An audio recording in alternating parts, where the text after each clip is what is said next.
Olá, boa tarde. Bom feriado aos gaúchos e aos que vivem nesta terra. O trecho de uma canção gaúcha diz: ser gaúcho não é apenas nascer no pago ou ser filho desta terra. Ser gaúcho é ser valente e cultuar nossas tradições. Ser gaúcho não é colocar bombacha, bota, lenço, pegar o seu cavalo e desfilar no dia 20 de setembro. Quem escreveu essa letra provavelmente é um bairrista de marca maior. No dicionário, bairrista, pessoa que defende com vigor sua terra natal, tratando por vezes com desdém os outros lugares. A definição fala de como são as atitudes, mas na realidade como são? O melhor clima, índice de desenvolvimento humano, as mulheres mais bonitas, né? Mais lindas, diga-se de passagem, né? São do Rio Grande, enfim, então isso nos leva a que efetivamente nós tenhamos um grande orgulho. Tem lá em Nova York um cachorro-quente, que é famosíssimo, é considerado pelo New York Times o melhor cachorro-quente da cidade de Nova York, onde os caras vão terminar as festas de madrugada, tudo vai acabar lá, né? E eu fui lá provar o cachorro-quente, fiz uma crônica sobre aquele cachorro-quente lá, e disse que era muito bom, mas não era igual o cachorro-quente que eu comia aqui em Cachoeira, quando eu estudava aqui, não é? Que tinha um trailer na frente de onde hoje fica a Biblioteca Pública Municipal, que aquele cachorro-quente era o melhor do que o de Nova York. O melhor dos melhores, por mais que e acima de. Assim podemos titular os bairristas. E qual cachoeirense foge dessa denominação ao falar da Fonte das Águas Dançantes? O escritor Ayrton Ortiz carrega consigo todo esse orgulho.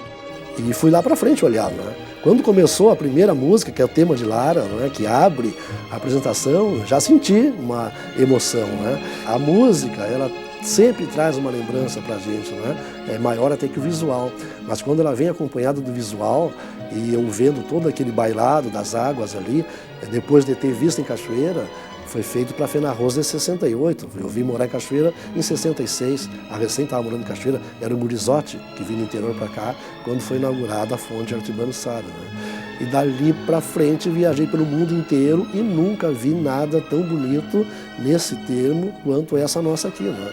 Porque normalmente o movimento esse tipo de fonte que tem nos outros lugares, ela não tem um movimento tão grande como tem aqui. É pequeno movimento, né? Então, quando eu vi aquilo, eu fiquei parado, assim, que coisa maravilhosa, né? Olha, Cachoeira está de parabéns. Para a historiadora Ione Carlos, os gaúchos fazem questão de demonstrar o orgulho da terra quando cantam o hino rio-grandense. Ela, inclusive, recorda uma ocasião. Começou a cerimônia, a orquestra da OSPA tocava tudo, o hino nacional, todo mundo cantou o hino nacional. E aí resolveram cantar o hino rio-grandense. Foi uma coisa impressionante, parecia assim que as paredes tremiam, assim, a ênfase com que as pessoas cantavam o hino rio-grandense. Para ela, vai além do bairrismo. Eu acredito que é mesmo um ferrenho amor à terra. O que nós podemos comprovar, assim, estatisticamente que existe, é a quantidade de CTGs pelo mundo, não é? Nós sabemos que existe CTG no Japão. Nós sabemos que a região colonial italiana, de descendentes de italianos aqui no Rio Grande do Sul, que sequer estavam aqui no tempo da Revolução Farroupilha, tem uma quantidade muito maior de CTGs do que a zona da campanha gaúcha.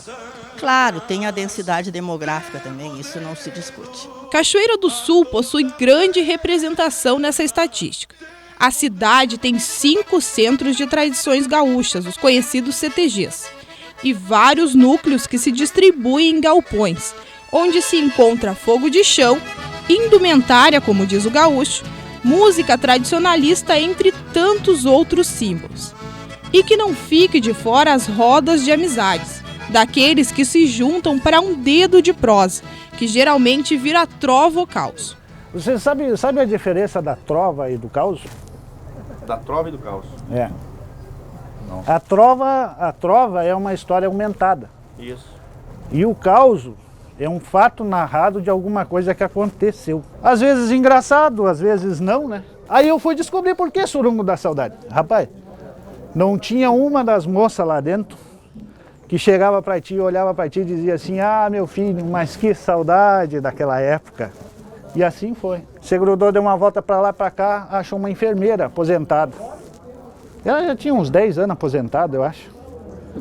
Dançou, conversei, fui lá, conversei com ela, fiquei dançando e ele ficou bravo comigo.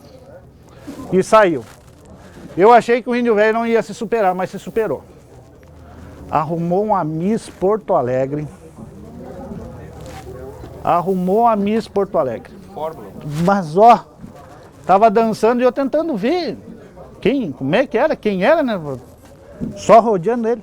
E não conseguia enxergar, eu só via assim escrito Miss Porto Alegre e aqui tapava o troço. E eu rodei e nada. Rapaz, quando eu consegui enxergar Miss Porto Alegre 1924. Assim é o clima quando o fogo de chão reúne a gauchada. Um caos daqui, outro dali. E quem se identifica forma logo uma plateia. Até tem um caos de um pelotense. Eu não queria contar, Guilherme, mas eu vou ter que contar. E era um barbeiro, né? Era um barbeiro que cortava muito bem o cabelo e fazia barba. Né? Raspava bem feitinha a barba dos gaúchos, né? Mas pedia para colocar uma bolinha de madeira no canto da boca para poder rasquear bem rasqueadinho e ficar a pele que era de bebê, né? Lisinho. O próximo chegava, ele fazia a barba, pedia com licença, pode colocar essa bolinha de madeira na boca aí, e bota para um lado e bota para o outro. E aí chegou um forasteiro de Porto Alegre, né? Pai pelotense, me diz uma coisa, isso não tem perigo de engolir essa bola? Amigo de Pelotas. Amigo de Pelotas. Carinhoso amigo lá, o seu João Macedo. Um abraço, João Macedo. O comandante, nascido na cidade de São Gabriel, conta com muito orgulho que tem uma só origem. Um povo que não cultua a sua tradição morre a cada geração. Eu digo que eu sou do Brasil, porque o militar, nós andamos por todos os rincões do nosso Brasil. Isso faz parte da nossa profissão. E voltar agora, ter a oportunidade de comandar uma unidade no meu estado, onde eu nasci, é realmente uma recompensa muito grande. E eu procuro, voltando às origens, buscar mais ainda essa tradição para aqueles que não conhecem tanto a história do Rio Grande. O bairrista Elpidio Magalhães é natural do município de Bagé e mora em Cachoeira do Sul. É apaixonado pelo nosso Rio Grande, não tenha dúvida disso. Eu sempre, desde pequeno, como um bom gaúcho, fui ensinado pelos meus pais, né, a amar a nossa terra, né, de forma incondicional.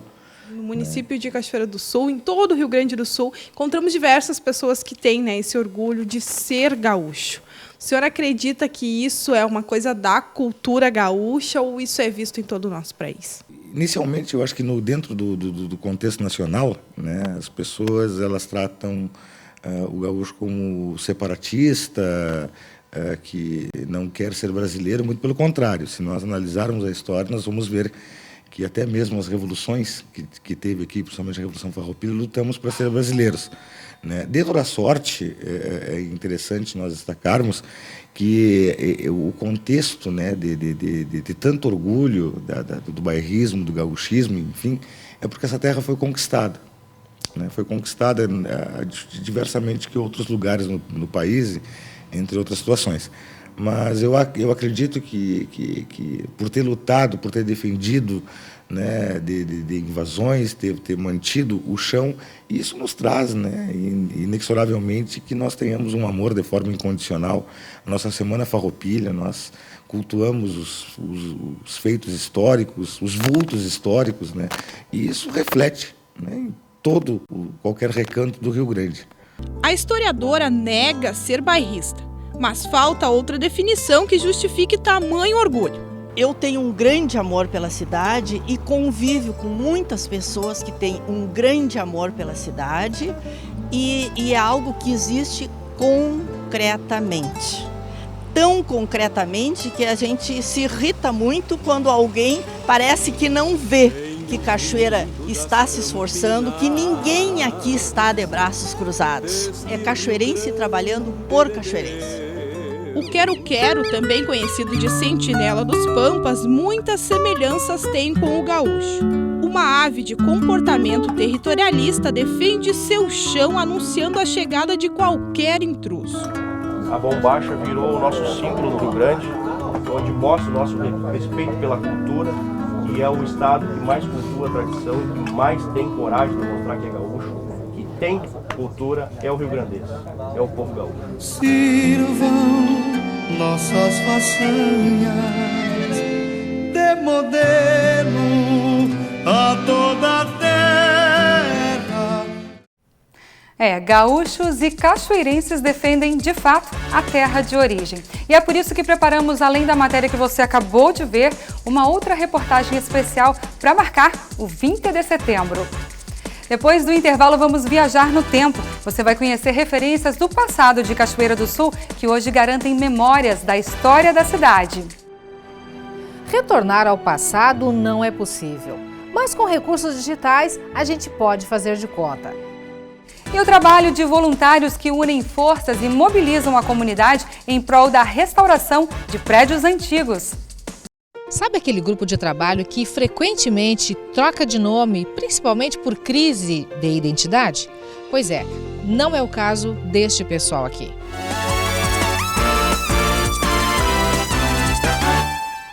Estamos de volta e vamos conhecer agora um artista autodidata que usa suas lembranças de infância e vivências de lidas no campo como inspiração para produzir esculturas. João Inácio Fernandes Barbosa é um gaúcho de 78 anos e muita criatividade. As fotos registram cenários e momentos de lazer e trabalho no campo. Local onde o seu João nasceu e cresceu, assistindo e vivenciando as lidas do campo. Momentos acumulados em 78 anos de vida que ele guarda na memória e externa em forma de esculturas de cerâmica. Tenho muito prazer de fazer os trabalhos. E é uma terapia. É uma terapia. Isso lhe acompanha desde a infância, né? Desde a infância. Desde a infância que me acompanha. Comecei a fazer e gosto muito de fazer. Lembro do tempo de Jorge. É um resgate para o senhor? Que morava na fazenda. O senhor vivencia as memórias através do seu trabalho? É isso aí. E ele se inclui nessas lembranças, quando retrata em uma escultura o jovem João Inácio usando o bigode, então, tocando uma gaita de 8 baixos.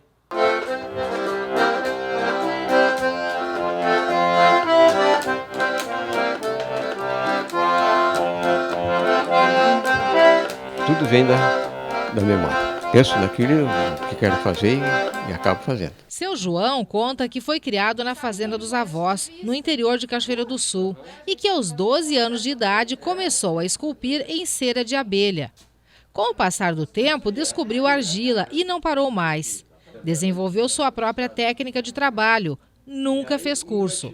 As situações que ele retrata eram rotinas da fazenda e também lendas ou personagens relacionados com a cultura gaúcha, como a lenda do Boitatá e o índio Cepete Araju. Mas de todos os trabalhos, ele tem sentimento especial por uma coruja. Aquilo é uma relíquia. Aquilo, como eu lhe falei, né? Eu presentei para minha mãe e continuo conservando ela. Faz muito tempo? Quanto tempo o senhor fez essa coruja? Já faz mais de 10 anos. Faz mais de 10 anos. Foi um presente especial? Especial. Ele nunca vendeu seus trabalhos e mesmo trabalhando com argila há tanto tempo, não possui um forno para a secagem das peças. E por isso já perdeu muitas peças e seguidamente precisa restaurar outras. Ele não se importa, é uma opção. Garante que tudo o que produz é só para consumo próprio e pelo puro prazer de pensar, produzir a peça e poder voltar no tempo admirando-a quantas vezes tiver vontade. Fico meio apaixonado por meus trabalhos e não gosto de me desfazer.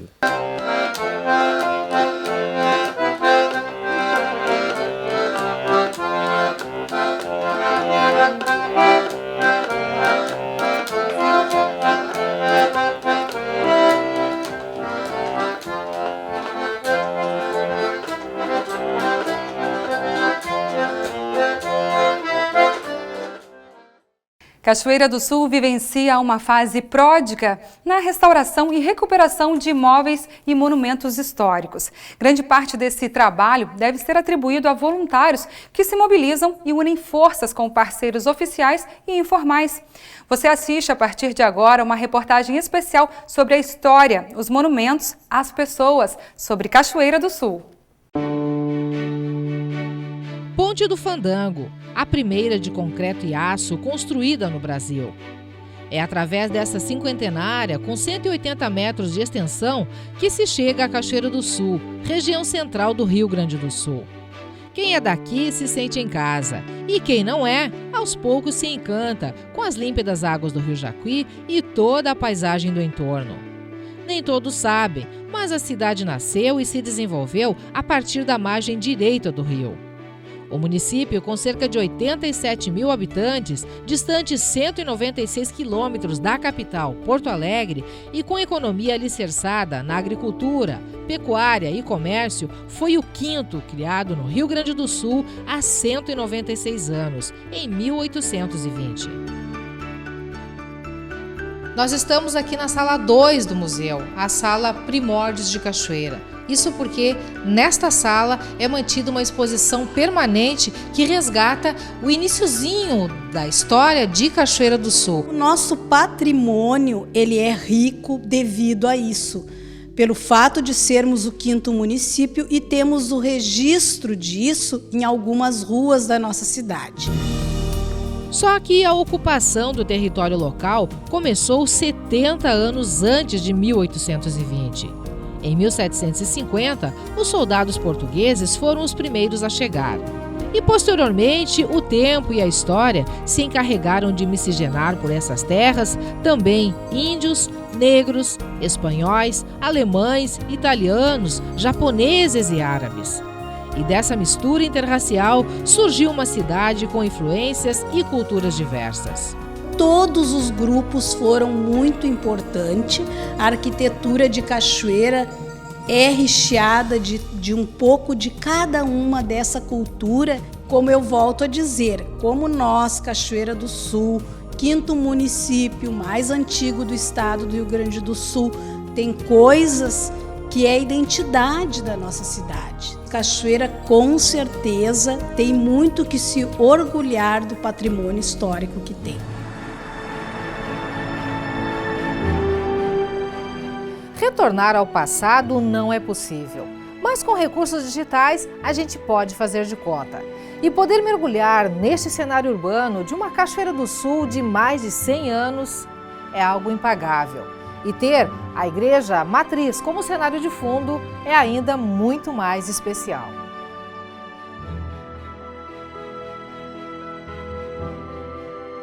Nós estamos agora na década de 1920 e é muito especial também poder vislumbrar a Igreja Matriz de fundo e um Chateau d'Eau novinho em folha. No entorno a gente percebe algumas edificações, nada de pavimentação e puro chão batido.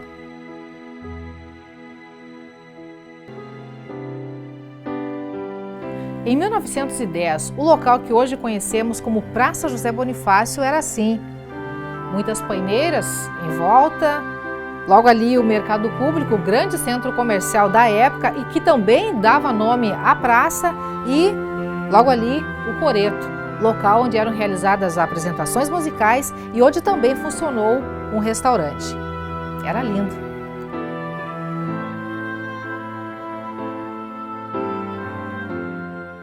Ruas de chão batido e sólidas edificações. Este é o cenário do local que hoje conhecemos como Rua 7 de Setembro, que ainda guarda muitas referências deste período, cerca de 100 anos atrás. E assim é por vários pontos de Cachoeira do Sul. Edificações e monumentos que, conservados, preservados, guardam no presente as referências do passado.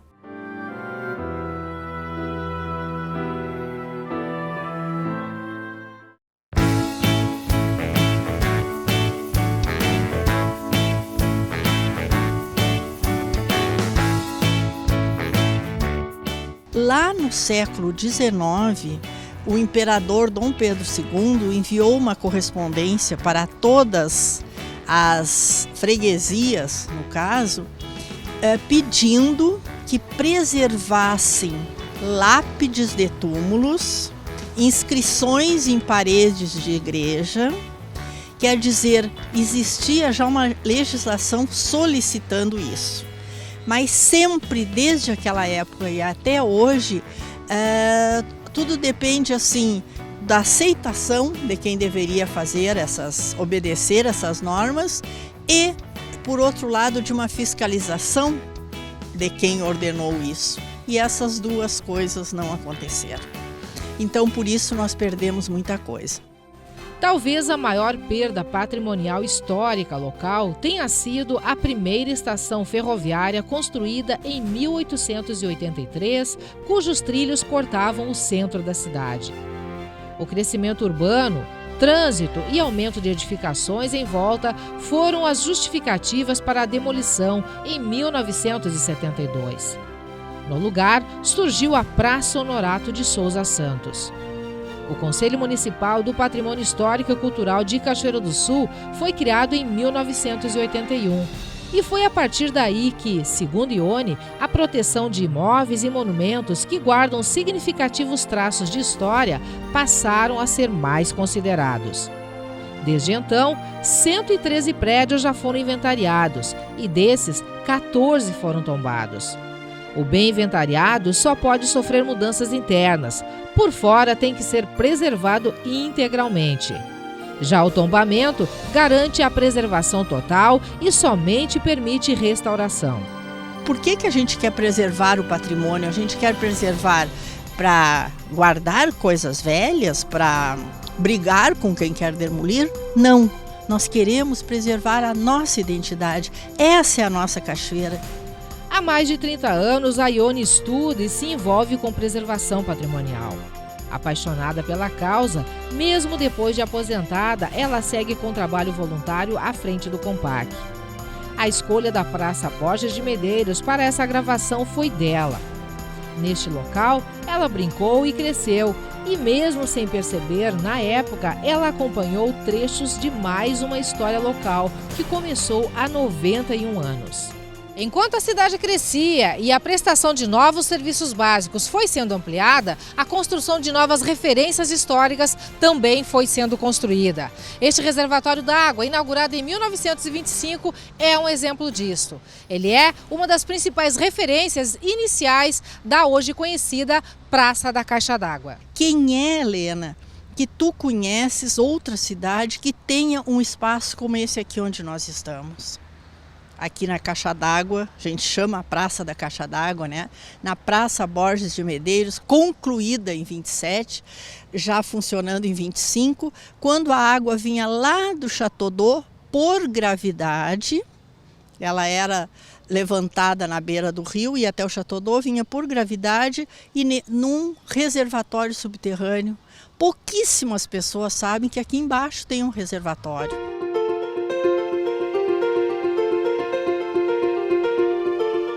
Sabe aquele grupo de trabalho que frequentemente troca de nome, principalmente por crise de identidade?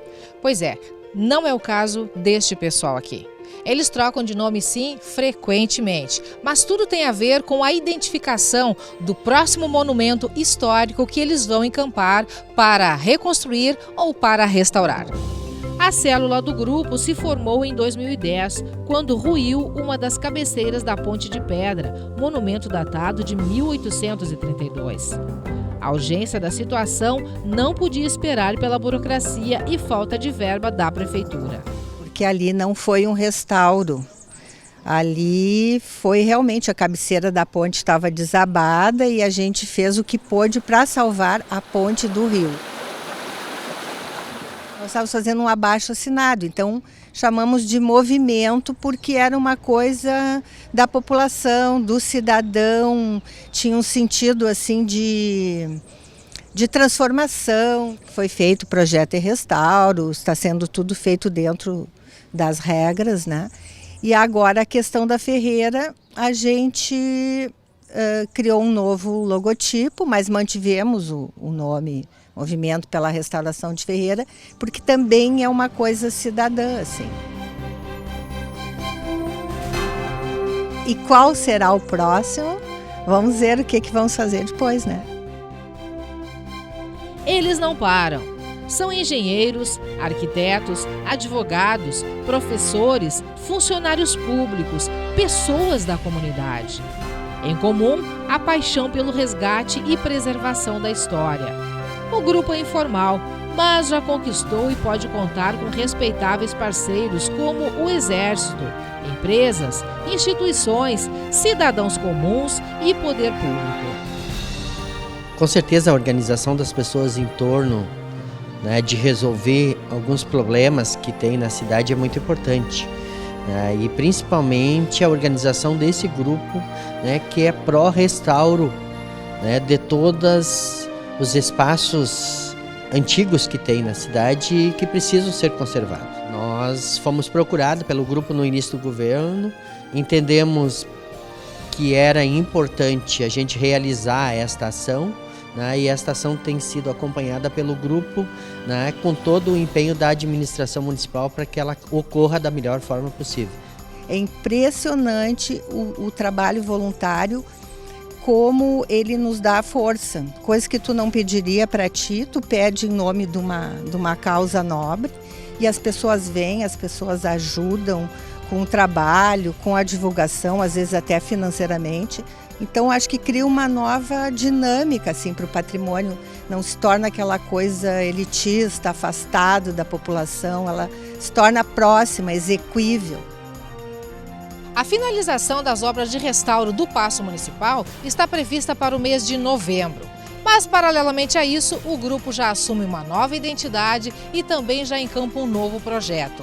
A recuperação, a reconstrução deste antigo prédio, a Estação Ferroviária da Ferreira, localidade do interior de Cachoeira do Sul. Prédio este que tem um grande valor histórico e também sentimental para a comunidade. Por este local passou o último trem em 1971. Uma pena, né? Uma coisa tão linda que era, né? Destruíram tudo. A senhora já andou de trem alguma vez? Andei, bom, peguei aí, fui em Pertilo, quando eu tinha uns 15 anos de trem depois, e a gente morava em Pertilo e vinha só de trem também, quando eu era guria.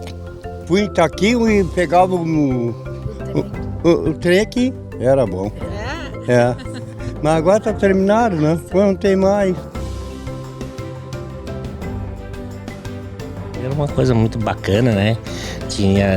Descarregavam produtos ali, né? Vinha os vagão e tinha o trem, também o passageiro, né? São coisas... Na época passava a Maria Fumaça também, que era uma coisa que mais a gente, como eu era guri naquela época, né? Gostava de ver o grito que elas quando apitava, né? Era uma coisa muito bacana mesmo, né? Voltar ao passado, os vizinhos da antiga ferrovia não podem. Mas a recuperação do decadente prédio, com 131 anos de histórias, vai com certeza restaurar, resgatar e perpetuar muitas memórias. Para os voluntários, este é o maior e melhor retorno a um trabalho que não remunera, mas que proporciona algo bem mais significativo. Esse retorno, ele está muito mais na satisfação interna da gente, né? E nós, até por uma questão pessoal, que a gente procura não colocar isso como um dos objetivos, né? O objetivo realmente é valorizar o coletivo, né?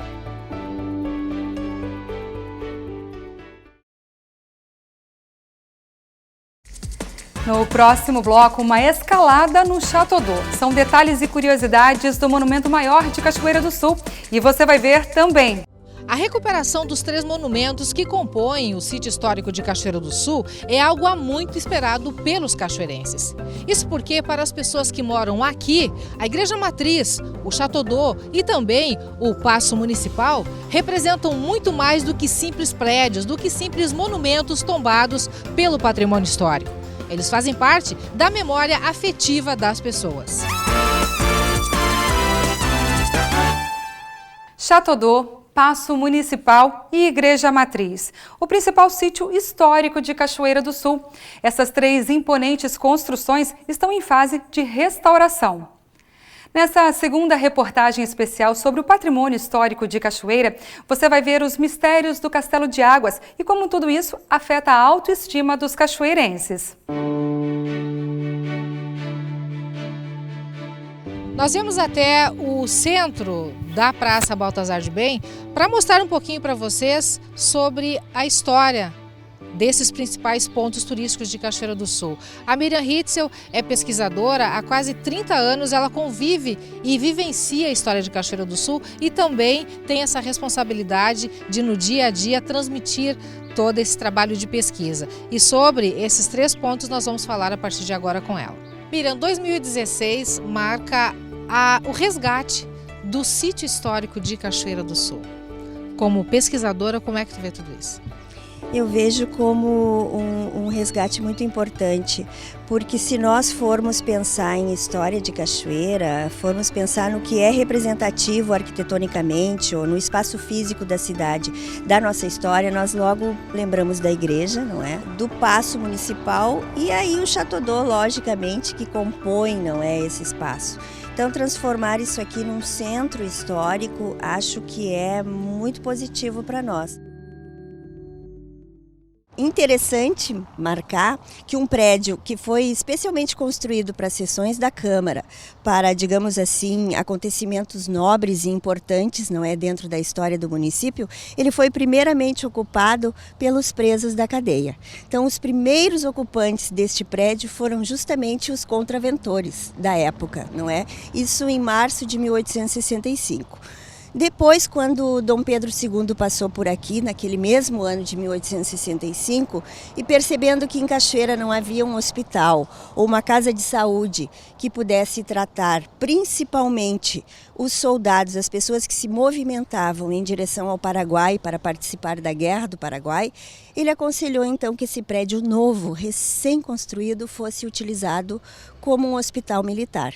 E assim ele foi utilizado por muito pouco tempo, por poucos doentes, até que em agosto de 65 a Câmara começou a requerer, não é, este prédio de volta, e no início de 1866, então, ele já estava sendo ocupado pelas sessões da Câmara e pelo Tribunal do Júri também. E a cadeia, que já estava ocupada então desde março de 1865. A Igreja Matriz é testemunha de toda a história, não é, de Cachoeira, desde os primórdios, lá na aldeia ainda, porque a capelinha de São Nicolau na aldeia foi, digamos assim, a célula inicial desta Igreja Matriz que veio para cá, que foi inaugurada em 1799. Só pela passagem do tempo, 1799 até 2016, essa igreja testemunhou tudo que aconteceu na nossa vida. A igreja era responsável pelos registros de nascimento, através dos batismos, de casamentos e de óbitos, então todo mundo passava pela igreja. A igreja passou por muitas transformações no decorrer dos anos e está permanentemente em obras. No momento, paralelamente ao restauro do Chateau d'Eau e do Paço Municipal, a parte externa recebe pintura. As 7 portas de madeira da catedral recebem tratamento especial e aos poucos são restauradas. Não é fácil manter uma edificação deste tamanho, basicamente com doações dos fiéis, até porque se trata de um monumento tombado. Não se trata de uma construção nova, né? Um restauro. E aí então nós estamos tentando recuperar em partes daquilo que existia, né?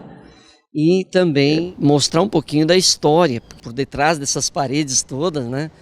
Tem toda uma história da nossa cidade, que a catedral e a cidade, elas se confundem na sua história. Se nós recebemos, nós temos que deixar um pouquinho melhor para os que vêm depois de nós, né? Para eles poderem também depois continuar cuidando disso aqui. O Chateau d'Eau é o mais jovem monumento do sítio histórico cachoeirense e, incontestavelmente, o mais popular. Virou cartão postal e, junto da catedral, figura no brasão da cidade. Os mais observadores suspeitam que, quando o engenheiro Walter Jobim arquitetou a edificação, ele ambicionava bem mais que uma simples caixa d'água, para compor um dos primeiros sistemas de abastecimento de água encanada do Rio Grande do Sul. Talvez eles não tenham pensado nisso, mas eles tinham a intenção, certamente, de marcar uma obra, que era uma obra importantíssima para o saneamento básico de Cachoeira, marcá-la também como um espaço de beleza, de imponência e que deixasse algum recado para os cachoeirenses. Eu acho que isso, eu imagino que tenha passado pela cabeça deles. Talvez eles não tivessem imaginado que esse monumento fosse se tornar, não é, talvez o mais importante de Cachoeira do Sul, porque não podemos esquecer que quando o Chateau d'Eau foi construído, ele fazia parte do complexo da segunda hidráulica de Cachoeira. Ele era integrado também pelo reservatório R2, que fica na Praça Borges de Medeiros, que também é uma pérola, é uma joia arquitetônica. Então havia também naquela época um interesse de conferir a estas obras básicas, que são de serviços básicos, uma imponência e uma beleza, um apuro estético que não tem como não fazer com que se tornem perenes, não é? E apreciados pela população. Em 1970, o monumento perdeu a função de reservatório de água e passou à condição exclusiva de joia arquitetônica. Joia essa que, com o passar dos anos, sem manutenção, se deteriorou e foi vandalizada. Em 2015, depois de acordo com a Prefeitura, a Corsan assumiu o projeto de restauração, orçado em R$ 1.100.000. O trabalho começou em abril deste ano. O diretor financeiro da estatal, Jorge Melo, que também é cachoeirense, se assume bairrista e já prevê um reconhecimento ainda maior para o Chateau d'Eau. O Chateau d'Eau já foi tombado em 2012 pela Prefeitura Municipal. Tem uma lei estadual também que reconhece como patrimônio histórico do Rio Grande do Sul, e o governo do estado agora está em vias de implantar também, reconhecendo o Chateau d'Eau como patrimônio histórico estadual. Até o final do ano, quem sabe até a inauguração, a gente já tenha tombado ele em nível de patrimônio histórico estadual. Mais uma faceta do Chateau d'Eau. Há quem garanta que, além da bela aparência, ele possui também muitos significados. O arquiteto Osni Schroeder é um desses. Há anos ele observa e analisa detalhes da edificação com olhos mais atentos.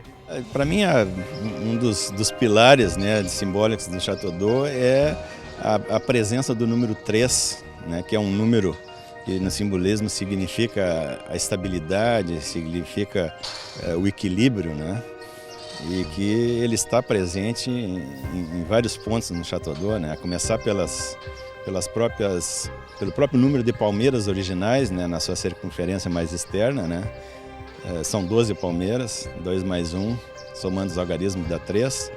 Então o número 3 ele é conhecido universalmente, reconhecido como, independente de religiões ou ordens iniciáticas, é reconhecido como o número do equilíbrio. Desde que sua empresa assumiu o restauro do Chateau d'Eau, Antônio Sarazá se tornou mais um encantado observador dos detalhes subliminares da edificação. Ele nos acompanha na escalada ao monumento. Algo inédito até então para uma equipe de jornalismo. Importante salientar que eu não tenho a menor prática, a menor experiência em escalada, né? A não ser subir escada, consertar algum furo no telhado, mas enfim, brincadeiras à parte, vamos à nossa escalada, equipamentos de segurança, de proteção individual a postos, colocados, o Antônio me acompanha e que Deus nos acompanhe também, vamos lá. Pode subindo, peraí, deixa eu soltar aqui. Primeira parada. Tá tranquilo. É muito legal. As abelhinhas estão circulando por aqui, gente. Esse é o nosso problema. Na coroa do Netuno tem um enxame de abelhas. E aí nos impede de chegar bem mais perto. Mas vamos ver até onde a gente pode chegar. O andamento do trabalho, sem atrito com as abelhas, depende do uso diário de um tampão que obstrui temporariamente a saída delas. Sempre da maneira possível a gente está evitando de fazer essa remoção e tudo, até porque danificaria, né, o próprio. Ninguém nunca foi picado de abelha aqui? Já eu fui. Já? 2 vezes. 2 vezes? Além da vista privilegiada da catedral, o Paço Municipal também se torna mais especial lá do alto. Veja de perto a guirlanda que circunda a abóbada do monumento. A tampa do reservatório com a marca das abelhas que ali fizeram casa. O interior da caixa d'água, vazia há 46 anos. E a estátua do Netuno, que, ao contrário do que muita gente pensa, não está de frente para a igreja, mas com o corpo direcionado ao Rio Jacuí e a cabeça em direção ao oeste, ao pôr do sol. Outros detalhes que só se vê do alto: o pezão do Netuno apoiado em um golfinho. A mitologia conta que golfinhos e cavalos brancos eram as companhias preferidas do Netuno. São ângulos que a gente no dia a dia não tem, isso aqui é inédito, é muito legal. Esse tridente muita gente desconhece, mas a mitologia conta que o Netuno usava ele para provocar tempestades ou então calmarias no mar. Gente, a vista da igreja aqui é espetacular. Eu vou mostrar para vocês. Existem muitas histórias em torno do Château d'Eau e da relação dele com a Catedral Nossa Senhora da Conceição. Uma delas é de que em 1925, quando o Château d'Eau foi inaugurado, ele ficou acima do ângulo do nível da igreja. Coincidentemente ou não, 2 anos depois começou uma nova reforma da catedral e com isso, em 1929, a catedral foi reinaugurada novamente com uma fachada totalmente remodelada, com as laterais, com as torres mais altas e no meio a Nossa Senhora da Conceição, a imagem da Nossa Senhora da Conceição. Com isso, a catedral, a partir de então, ficou bem mais alta que o Château d'Eau, que o Netuno, que é considerado um deus pagão.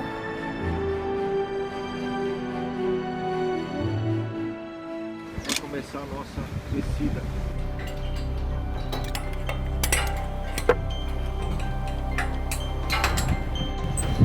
E depois do Antônio lá em cima, os melhores amigos estão aqui, ó. Obrigada por nos oportunizar tudo isso. Obrigada mesmo.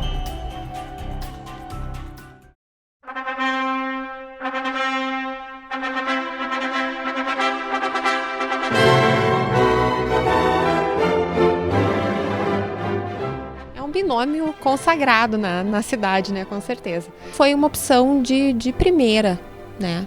Primeira opção para as fotos, porque a gente saiu da igreja, né? Antes de ir para a festa, a gente passou pelo Château d'Eau, fez muitas fotos. Noivas e Château d'Eau. Essa relação é muito antiga e preciosa. Um casamento perfeito. Rotina para os fotógrafos.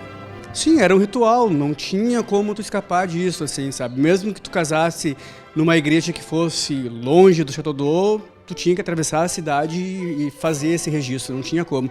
E eu lembro bem que tinha momentos, tinha certas noites que eu tinha que esperar 10, 15, 20 minutos, porque o fluxo de noivos era muito grande.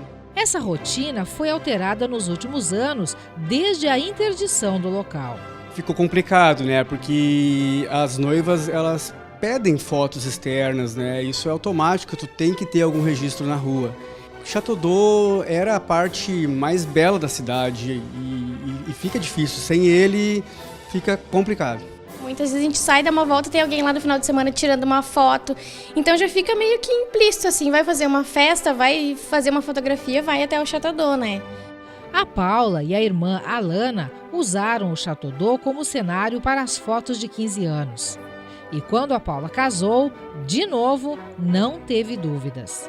Eu acho que quem casa na igreja, assim, com toda, né, a cerimônia, tudo, tem aquela preparação, porque daí tu brinda aquele momento, né, com aquelas fotos ali, o registro, a marca, e o Château d'Eau é um lugar lindo, assim, combina, né, harmoniza com essa situação toda do casamento. Eu, pelo menos, sempre pensei que ia tirar foto lá, eu acho que a maioria das noivas também.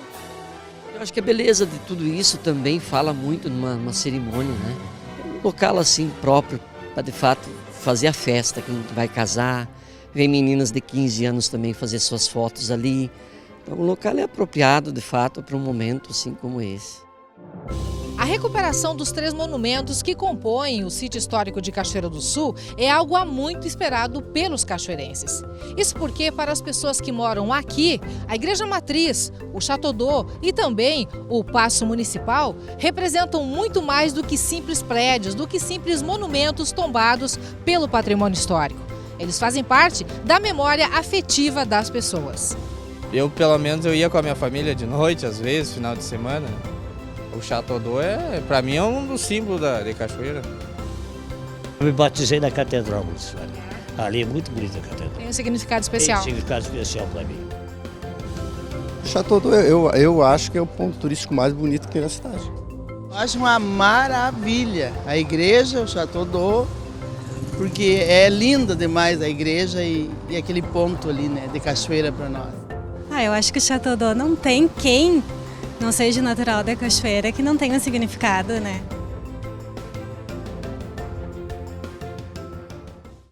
Sempre que falamos de patrimônio material, estamos nos referindo a edificações, a monumentos, a documentos, a obras de arte, a fotos, objetos, coisas que possuam algum valor histórico ou sentimental, que tenham referências, que possuam significado. E mesmo que o tempo passe e mesmo que passemos nós, a preservação garante às futuras gerações que a história não se resuma apenas a fatos e fotos.